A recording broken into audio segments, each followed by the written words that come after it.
శ్రీరాముడు ముందుకు సాగుతూ ఉండగా చక్కని వస్త్రాలు ధరించిన సుందరీమణులు మేడలపై నుండి భూమి మీది నుండి శ్రీరాముణ్ణి సంతోషపరుస్తూ మృదు మధుర వచనాలతో ఇలా స్తుతిస్తున్నారు.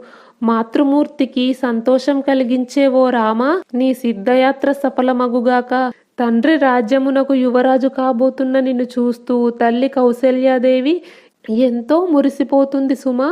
ఆ స్త్రీలంతా శ్రీరాముణ్ణి ప్రాణేశ్వరి అయిన సీతా సాధ్వి వనితామణులందరిలోనూ ఉత్తమురాలు అని భావించారు. ఆ సీతాదేవి పూర్వము నిజంగానే గొప్ప తపమాచరించి ఉండవచ్చు.